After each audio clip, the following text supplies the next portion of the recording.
बिस्मिल्लाहिर्रहमानिर्रहीम। अस्सलाम वालेकुम नाज़रीन, प्रोग्राम खबर की खबर के साथ मैं हूं आपका मेज़बान डॉक्टर बुलंद इकबाल। नाज़रीन, आज सबसे पहले हम बात करना चाहेंगे कोरोना के हवाले से इस वक्त सिंध में और खुसूसन कराची में जो लॉकडाउन किया जा रहा है, यानी 6 बजे के बाद तमाम कारोबारी मराकज़ में डिपार्टमेंटल स्टोर्स बंद कर दिए जाते हैं। साथ ही साथ अब ट्रांसपोर्ट भी रात 8 बजे के बाद बंद करने का हुक्मनामा जारी कर दिया गया है। साथ ही साथ ऐसे लोग जो बगैर किसी ज़रूरत के घर से बाहर निकलेंगे उनको रोका जाएगा, उनसे पूछगछ की जाएगी और हॉस्पिटल या किसी बहुत ज़रूरी काम के अलावा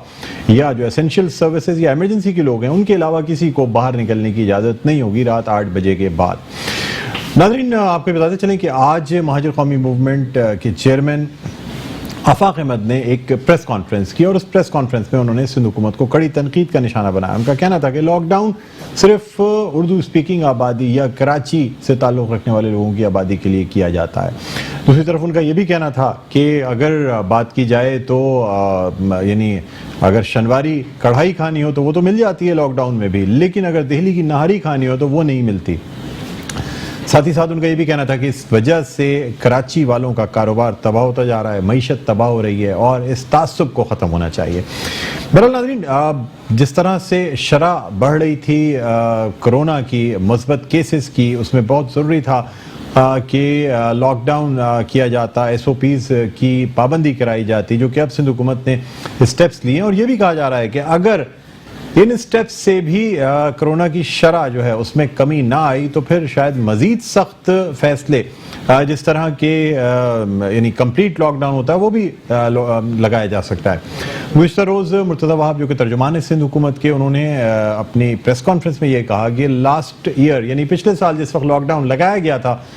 उस वक्त शरह फिर कम थी, उस वक्त रोज़ाना मुस्बत आने वाले केसेस की तादाद 850 के लगभग थी और अब जबकि 2000 केसेस पॉजिटिव आ रहे हैं तो ये कैसे मुमकिन है कि इक़दामात ना लिए जाएं। बहरहाल नाज़रीन, इसी वाले से हम बात करना चाहेंगे। इस वक्त हमारे साथ ऑनलाइन मौजूद हैं तर्जुमान सिंध हुकूमत और वज़ीर बराए माहौलियात और साहिली इलाक़ाजात जनाब मुर्तज़ा वहाब। सबसे पहले उनको खुशामदीद कहना चाहेंगे। अस्सलाम वालेकुम सर। जी डॉक्टर साहब, बहुत शुक्रिया। वालेकुम अस्सलाम। उम्मीद है कि आप खैरियत से होंगे। जी अल्लाह का करम सर, मैं ठीक हूँ। सर, सबसे पहले तो हम आपसे बात करना चाहेंगे कि ये जो लॉकडाउन लगाया जा रहा है, यानी ख़ास तौर पे जिस तरीके से कारोबार को बंद किया जा रहा है और जाहिर सी बात है कि सख्त SOPs को भी फॉलो करने के लिए कहा जा रहा है, लेकिन उसके साथ साथ जो बंदिश की जा रही है कारोबार की, शाम 6 बजे के बाद तमाम तर कारोबार बंद कर दिया गया है। साथ ही साथ सर ये भी मसला है कि आज महाजिर कौमी मूवमेंट के जो चेयरमैन है आफाक अहमद साहब, उन्होंने भी आज एक प्रेस कॉन्फ्रेंस की और उसमें उनका कहना था कि तासुब बढ़ता जाता है, महाजिर आबादियों में लॉकडाउन ज़्यादा सख्त किया जाता है, दूसरी आबादियों में नहीं किया जाता। तो सर आप क्या कहेंगे, इस ये जो लॉकडाउन का निफाज है क्या पूरे सिंध में बिल्कुल यूनिफॉर्म लॉकडाउन किया जा रहा है? और दूसरी बात यह कि क्या इस लॉकडाउन से अब कोरोना के पॉजिटिव केसेस में कमी वाक़ई हो रही है? डॉक्टर साहब, मुझे बड़ा अफसोस होता है जब लोग इस तरह की डिवीज़न की बात करते हैं, इस तरह की तफरीक की बात करते हैं। मैं समझता हूँ ये गैर मुनासिब तर्ज सियासत है।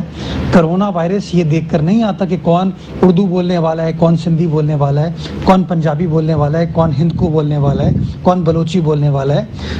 कौन पख्तून है, कौन पंजाबी है, कौन सिंधी है। मैं समझता हूँ कि इस तरह की बयानबाजी ने माजी में भी प्रॉब्लम्स क्रिएट की और अभी भी मैं समझता हूँ प्रॉब्लम्स क्रिएट होंगी इस तरह की चीज़ों से।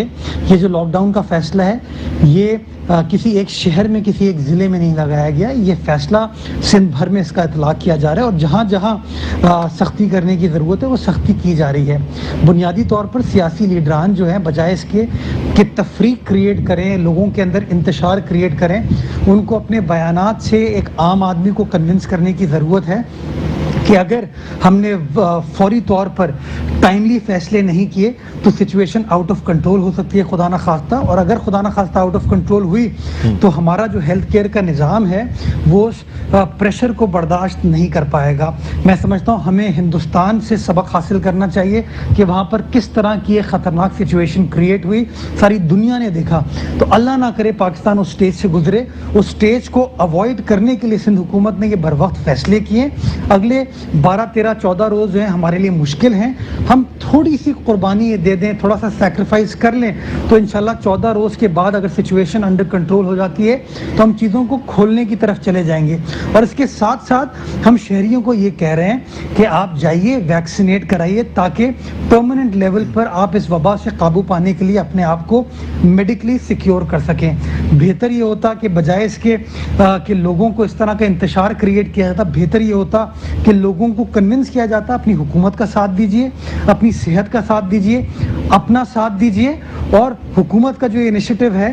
ویکسینیشن کا, اس میں حکومت کی مدد کیجئے. اچھا سر, یہ تمام جو آپ کی خاص طور پہ ایفرٹس ہیں سندھ حکومت کی اپنی جگہ, لیکن سر یہاں یہ جاننا چاہوں گا کہ کراچی ایک معاشی ہب ہے, اور ظاہر سی بات ہے کراچی میں اگر کراچی کی معیشت جو ہے وہ خراب ہوتی ہے تو پورے ملک کی معیشت خراب ہوتی ہے.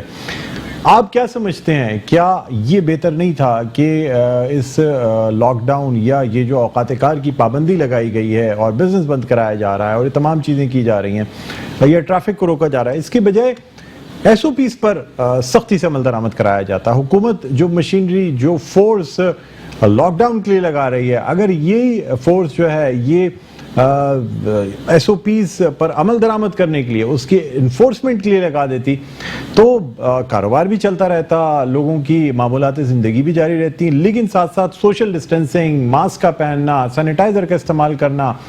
ان تمام چیزوں کے ساتھ معیشت جو ہے وہ تھوڑی بہتر رہتی. اس وقت جس طرح لوگ مایوس ہو رہے ہیں یا لوگوں کے کاروبار بند ہو رہے ہیں یا جس طریقے سے لوگ بے روزگار ہو رہے ہیں, یہ سچویشن نہیں ہوتی. سر کیا کہیں گے آپ, کیا بہتر نہیں تھا کہ ایس او پیز کی پابندی کرائی جاتی بجائے اس کے کہ اس طرح کے لاک ڈاؤن پہ جایا جاتا؟ ڈاکٹر صاحب آپ کی بات بالکل درست ہے کہ اگر ایس او پیز فالو ہو رہی ہوتی تو ہم کو یہ سخت فیصلے نہیں کرنے پڑتے, لیکن آپ سب نے دیکھا کہ لوگوں نے ایس او پیز کو وائلیٹ کیا, ایس او پیز کو فالو نہیں کیا. ہم نے تو ریسٹورانٹس کو ڈیلیوری اور ٹیک اوے کے لیے 24 گھنٹے کھلنے کی اجازت دی ہوئی تھی, لیکن آپ نے دیکھا کہ ریسٹورانٹس کے اندر شٹر بند کر کے لوگوں کو ڈائن ان کرایا جا رہا تھا. اسی طریقے سے باقی بزنس کے اندر بھی چیزوں کو وائلیٹ کیا جا رہا تھا. تو بہتر, آپ کی بات بالکل درست ہے کہ اگر ہم صحیح معنی میں ایس او پیز کو فالو کر رہے ہوتے تو شاید یہ سخت فیصلے ہمیں نہیں کرنے پڑتے. بٹ انفارچونیٹلی چونکہ ان ریلیکسیشنز کو جو سندھ گورنمنٹ نے دیا تھا ان کو لوگوں نے وائلیٹ کیا, اس کا اینڈ رزلٹ یہ ہے کہ آج وہ لوگ جو کہہ رہے ہیں کہ سندھ حکومت کراچی دشمنی میں یہ چیز کر رہی ہے, ان کو یہ پتہ ہونا چاہیے کراچی کے اندر پچھلے 24 گھنٹے میں پازیٹیوٹی ریشو جو ہے وہ 16% تھا, اور بہت تیزی سے پچھلے 10 روز کے اندر کرونا وائرس کے کیسز میں کراچی شہر میں, پورے سندھ کی بات تو کر ہی رہا ہوں بٹ بالخصوص میں کراچی اور حیدرآباد کی بات کروں گا کہ پچھلے 10 روز میں بڑی تیزی کے ساتھ کرونا وائرس کے پیشنٹس کا اضافہ ہوا ہے. اس کے ساتھ ساتھ جو ہمارے ہسپتال ہیں اس کے اندر جو کرٹیکل پیشنٹس ہیں اس کے نمبر میں اضافہ ہوا ہے. تو میں سمجھتا ہوں اس سے پہلے کہ لوگ بیان بازی کریں, بہتر یہ ہے کہ تحقیق کر لی جائے, تھوڑی سی انویسٹیگیشن خود کر لیں, اس کے بعد اگر پریس کانفرنس کریں اور پریس کانفرنس میں لوگوں کو قائل کریں کہ ہاں یہ مشکل وقت ہے, اس مشکل وقت سے نکلنے کے لیے ہمیں مشکلات کا سامنا کرنا پڑے گا. آج لوگ وہ مشکل وقت کو فیس کر لیں, وہ بہتر ہے, ہسپتال جانے سے بہتر ہے, آکسیجن کی تلاش سے بہتر ہے, اور تمام چیزوں سے بہتر ہے. تو بہتر یہی ہوگا کہ ہم آج یہ کڑوی گولی سمجھ کے ان اگلے 14 روز کو دیکھ لیں, تاکہ 14 روز کے بعد جو آنے والا وقت ہے وہ ہم سب کے لیے بہتر ہو. ٹھیک ہے, بہت شکریہ مرتضی وہاب صاحب, آپ نے ہمارے پروگرام کے لیے وقت نکالا. ناظرین, ترجمان سندھ حکومت اور صوبائی وزیر برائے ماحولیات اور ساحلی علاقہ جات مرتضی وہاب ہمارے ساتھ موجود تھے. یہاں ایک چھوٹا سا وقفہ لینا چاہیں گے, وقفے کے بعد دوبارہ آپ کی خدمت میں حاضر ہوتے ہیں. کہیں نہ جائیے گا, دیکھتے رہیے پروگرام خبر کی خبر. جی ناظرین, ویلکم بیک. ایک دفعہ پھر آپ کو خوش آمدید کہتے ہیں. پروگرام ہے خبر کی خبر, میں ہوں آپ کا میزبان ڈاکٹر بلند اقبال. اور ناظرین, اب ہم بات کرنا چاہیں گے تعمیراتی انڈسٹری کے حوالے سے, یعنی یہ لاک ڈاؤن اور یہ تمام پابندیاں جو لگائی جا رہی ہیں, اس سے ہمارے ملک کے کاروبار پہ کیا اثر پڑ رہا ہے, کس طریقے سے افیکٹڈ ہو رہا ہے. اس لیے کہا یہ جاتا ہے کہ تعمیراتی شعبے سے وابستہ کئی انڈسٹریز ہیں جن سے وابستہ روزگار ہے, اور اگر یہ روزگار ختم ہوتا گیا تو پھر نہ صرف شہر میں بے روزگاری بڑھے گی بلکہ کرائمز بھی شروع ہو جائیں گے, اور یہ تمام جرائم جو ہے یہ ان کی وجہ یہ بنتی ہے کہ بے روزگاری معاشرے میں پھیلتی ہے. اسی والے سے ہم بات کرنا چاہیں گے. اس وقت ہمارے ساتھ اسکائپ پر آن لائن موجود ہیں چیئرمین آباد جناب فیاض الیاس صاحب. السلام علیکم سر, خوش آمدید کہتے ہیں پروگرام خبر کی خبر میں. जी, वालेकुम अस्सलाम. Thank you so much, Dr. Buland Iqbal साहब, for to invite me on Skype. जी वेलकम सर. सर मुझे बताइएगा कि क्या इफेक्ट आ रहा है ख़ास तौर पे लॉकडाउन और ये तमाम जो पाबंदियां लगाई जा रही हैं कारोबार के औकात कार के हवाले से, SOPs के हवाले से, तामीराती इंडस्ट्री में सर क्या इफेक्ट इसका आ रहा है?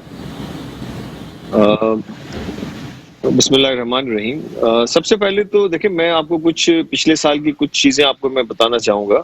कि जिस वक्त जैसे ये लॉकडाउन की सिचुएशन डेवलप हुई और उस वक्त जो हम कोविड की एक पैंडेमिक से जो हम गुजर रहे थे पिछले साल 2020 में, जी. तो हम इस चीज़ को अप्रिशिएट करते हैं कि मौजूदा गवर्नमेंट जो है, इन्होंने कंस्ट्रक्शन की एक तो इम्पोर्टेंस को जो है एड्रेस किया और इस पे फोकस रहते हुए मतलब इस पे जो काम किए हैं, और उसमें सबसे बड़ा जो इसमें रिजल्ट हमें मिला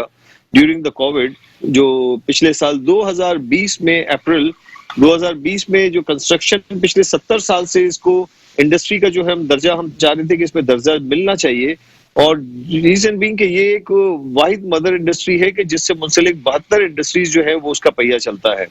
तो पिछले साल अप्रैल 2020 में कंस्ट्रक्शन को इंडस्ट्री का दर्जा दिया गया फेडरल गवर्नमेंट की तरफ से. जी जी फैयाज साहब, आप मेरी आवाज सुन सकते हैं? दिया गया जी. और उस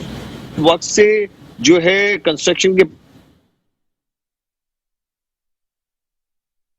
जी फैयाज साहब, मेरी आवाज सुन सकते हैं सर? फैयाज साहब, मेरी आवाज सुन सकते हैं आप? हमारा राब्ता मुनक़ता हुआ है क्योंकि बात हो रही है कंस्ट्रक्शन इंडस्ट्री की और ख़ास तौर पे कि किस तरीके से इस इंडस्ट्री को रिवाइव किया जा सकता है या जो रिलीफ पैकेजेस दिए गए उन पर किस तरीके से अमल दरामद किया जा सकता है, जो कि बहुत अहम है. यानी अगर कंस्ट्रक्शन इंडस्ट्री का पहिया चलेगा तो फिर ही जो है वो इस मुल्क की, इस शहर की मईशत का पहिया चलता है. ना सिर्फ कंस्ट्रक्शन इंडस्ट्री इटसेल्फ, बल्कि इस मुल्क में और दूसरी बहुत सी इंडस्ट्रीज़ हैं जो कि कंस्ट्रक्शन से रिलेटेड हैं, और इन इंडस्ट्रीज़ का तमाम जो दारोमदार है वो कंस्ट्रक्शन इंडस्ट्री की तरफ होता है. बहरहाल हम मज़ीद भी बात करना चाहेंगे, लेकिन यहाँ एक छोटा सा वक्फा लेना चाहेंगे ताकि हम अपने राब्ते को बहाल कर सकें. उसके बाद दोबारा आपकी खिदमत में हाजिर होते हैं. कहीं ना जाइएगा, देखते रहिए प्रोग्राम खबर की खबर. जी नाज़रीन, वेलकम बैक. एक बार फिर आपको खुशामदीद कहते हैं. नाज़रीन, हम बात कर रहे हैं कंस्ट्रक्शन इंडस्ट्री के हवाले से. हमारे साथ मौजूद हैं चेयरमैन आबाद फैयाज इलियास साहब, जिनसे हम बात कर रहे थे कि इस लॉकडाउन और इन पाबंदियों की वजह से क्या फ़र्क पड़ा है कारोबार में, ख़ास तौर पे कंस्ट्रक्शन इंडस्ट्री की अगर बात करते हैं. फैयाज साहब, क्या फरमाएंगे? अच्छा, ऐसे जैसे कि दिसंबर 2021 में जो है ये स्पेशल पैकेज फॉर कंस्ट्रक्शन और FTR सेक्शन 111 के तहत जो ये पैकेज जो खत्म हुआ था, उसमें फेडरल गवर्नमेंट ने और पर्सनली जैसे प्राइम मिनिस्टर ऑफ पाकिस्तान ने हमें ये खुशखबरी दी 31 दिसंबर 2020 को कि इस पैकेज को एक्सटेंड किया गया है 30 जून 2021 तक, जिसमें सेक्शन 111 के तहत और फिक्स टैक्स रिजीम को जो है इन्होंने दिसंबर 31 2021 तक एक्सटेंड किया गया. और उसी तरह से जो प्रोजेक्ट कंप्लीट होने थे उनकी जो मुद्दत थी 2022 तक की थी, सितंबर की, उसको बढ़ा के इन्होंने 2023 तक की एक्सटेंशन दी. बट जैसे कि हम इस वक्त मौजूदा सूरत हाल से भी जो गुजर रहे हैं, कोविड की सारे जो है इश्यूज हम फेस कर रहे हैं, तो उस तरह से, और दूसरी साइड पर देखते हैं कि हमारे अप्रूवल्स का जो मैटर है, जो सिंध बिल्डिंग, खास तौर पे हम सिंध बिल्डिंग कंट्रोल अथॉरिटी से जो हमारे अप्रूवल्स इश्यूज जो है उसमें काफी जो है वो मामला जो है उस तरह से तेजी से नहीं हुए जो कि होने चाहिए, जो हम एक्सपेक्ट कर रहे थे. तो इस एमएनएसटी से उस तरह से फायदा नहीं उठाया जा सका. तो इसलिए हमने इस वक्त मौजूदा गवर्नमेंट को रिक्वेस्ट भी की है कि इस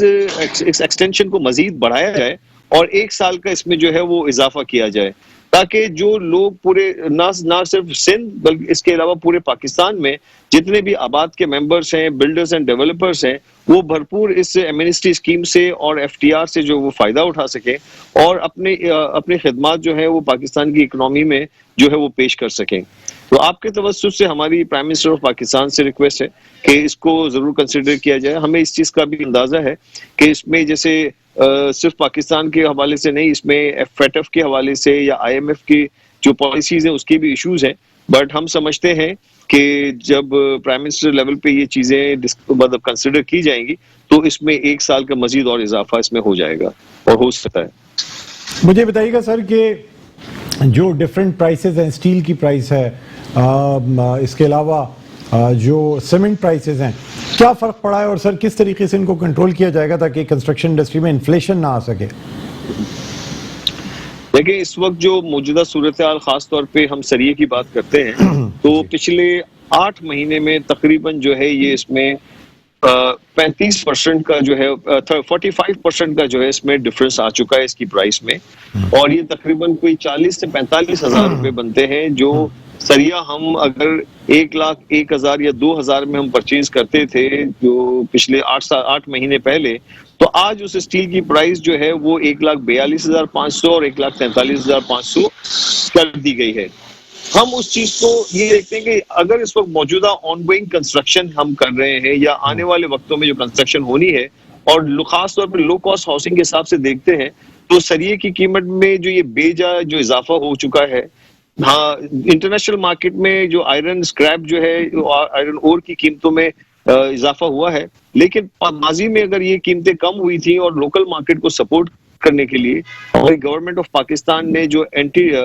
ریگولیٹری ڈیوٹی اور ایڈیشنل ریگولیٹری ڈیوٹی کی صورت میں 30% یہ اضافہ کیا اس میں امپوز کی تھی،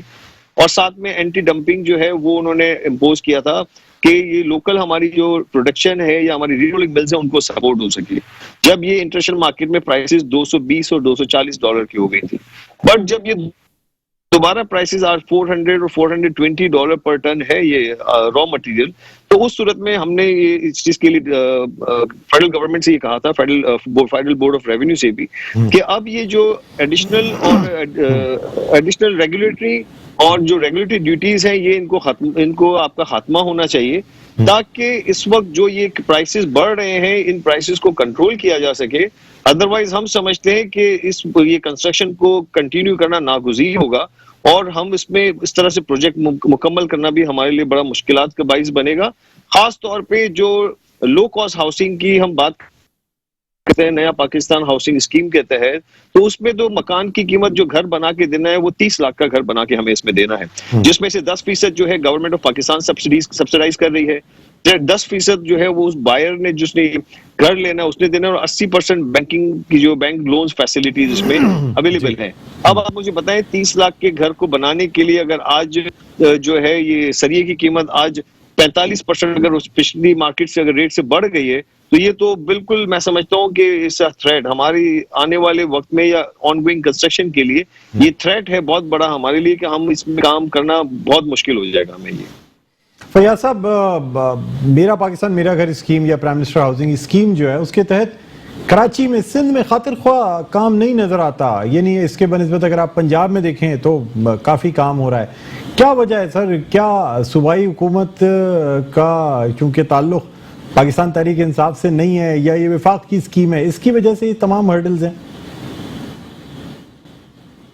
بس دیکھیں، اگر ہم نیا پاکستان ہاؤسنگ اسکیم کے تحت ہم لو کاسٹ ہاؤسنگ کی بات کرتے ہیں تو یہ کسی ایک شہر یا صوبے کے لیے نہیں ہے، یہ پورے پاکستان کی بہتری کے لیے ہے، اور یہ ایک اس طبقے کے لیے یہ اس کی ضرورت ہے کہ جو بلو دا پاورٹی لائن ہے، وہ غریب طبقہ ہے جس کو گھر ہونا یا اس کے لیے گھر لینا ایک خواب کی طرح ہے. اور آج اگر ہم دیکھتے ہیں موجودہ گورنمنٹ کی جو نیا پاکستان ہاؤسنگ اسکیم کے تحت یہ جو لو کاسٹ ہاؤسنگ ہے، جس میں بے تحاشا ہرڈلز تھے، پالیسی ایشوز تھے، آپ کے فائنینشیل میٹرز بہت زیادہ اس میں انوالو تھے کہ جس میں یہ تمام یہ ڈیولپمنٹ ہونی ہے. تو اس سلسلے میں جو دیکھا جائے تو اس وقت پنجاب میں کام ہو رہا ہے، کے پی میں بھی جو ہے، خیبر پختونخوا میں بھی لو کاسٹ ہاؤسنگ کے پروجیکٹس آ چکے ہیں، انفیکٹ بلوچستان میں بھی آ چکے ہیں. بٹ ابھی جیسے کچھ ہم دیکھتے ہیں کہ جو فیڈرل گورنمنٹ اور ہم گورنمنٹ آف جو سندھ صوبے میں ہم دیکھتے ہیں تو یہاں پہ بھی ہمیں خاطر خواہ کوئی رزلٹ نہیں مل سکے. اس کا ایک جو سب سے بڑا ریزن ہے کہ فیڈرل گورنمنٹ کی جو لینڈز ہیں اسی پہ جو ہے یہ اسکیمز جو ہیں اس پہ کام کرنے کے لیے کہا، انیشیلی جو پلان تھا کہ اس پہ کیا جائے، جو کہ اس کے برعکس ہمارا اپنا یہ کہنا تھا کہ اس میں جو پرائیویٹ جو بلڈرز اینڈ ڈیولپرز ہیں ان کے پاس اگر لینڈ بینک ہے تو اس کی بھی یہ کنسیڈریشن ہونی چاہیے کہ ان زمینوں کے اوپر اگر وہ بلڈرز جو ہے اپنے پروپوزل سبمٹ کرتے ہیں اور سبمٹ ہوئے بھی ہیں، نیسپاک اس کی جو اتھارٹی ہے جنہوں نے اپروو کرنا ہے، اور جو ڈائریکٹریٹ جو سندھ ہے نیبڈا کے، वहां पे प्रपोजल्स गए हुए हैं, बट उनका अभी तक फाइनलाइज नहीं हो सका। तो हम समझते हैं कि जैसे जैसे ये चीजें क्लियर हो जाएंगी या प्रोजेक्ट अप्रूवल्स हो जाते हैं सिंध में भी, तो यहाँ पे सिंध में भी लो कॉस्ट हाउसिंग का काम स्टार्ट हो सकता है इससे। जी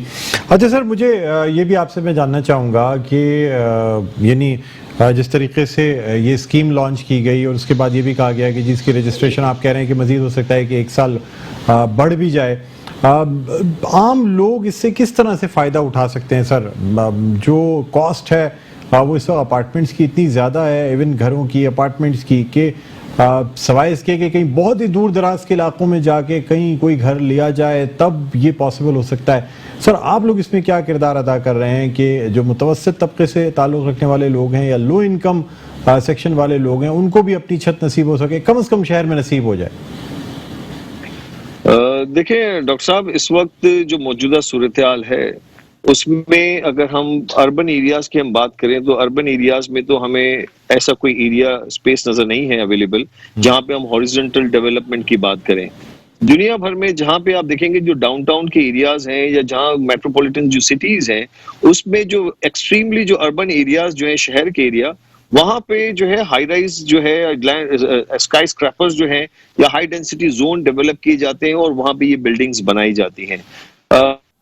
बदकिस्मती से पिछले कुछ सालों में हमारे लिए बड़ी ये मुश्किलात रही कि जो अर्बन एरियाज, जो शहर के एरियाज हैं, वहां पे इस वक्त वहां पे अप्रूवल्स जो है वो मुकम्मल तौर पे रोक दी गई हैं। उसकी वजूहत कुछ ये है कि कुछ और सुप्रीम कोर्ट के ऑर्डर्स के तहत जहां पे कमर्शियल रोड डिक्लेयर हुए हैं या हो चुके हैं, माजी में 6 रोड थे, उसके बाद ये कम्प्लीटली 26 रोड जो है वो डिक्लेयर किए गए थे और उस पे बिल्डिंग्स जो है वो हाई राइज बिल्डिंग के ऊपर by rule and by laws के मुताबिक अप्रूवल्स भी होते रहे हैं और वहां पे आज लोग आबाद भी हैं, लेकिन मौजूदा इस वक्त सूरत हाल में उस पे अप्रूवल नहीं दी जा रही। जहां तक आप कहते हैं कि हमारे उस तबके के लिए या हम कहें लोअर मिडिल क्लास या और जो गरीब तबका है उसके लिए घर के लिए, तो देखें हमें कराची से हटके जैसे अर्बन एरियाज हैं या हमारे पेरी अर्बन एरियाज हैं, उसके साथ हम नियरेस्ट जो कराची के एरियाज है वो नए एरियाज हमें डेवलपमेंट करने की जरूरत है,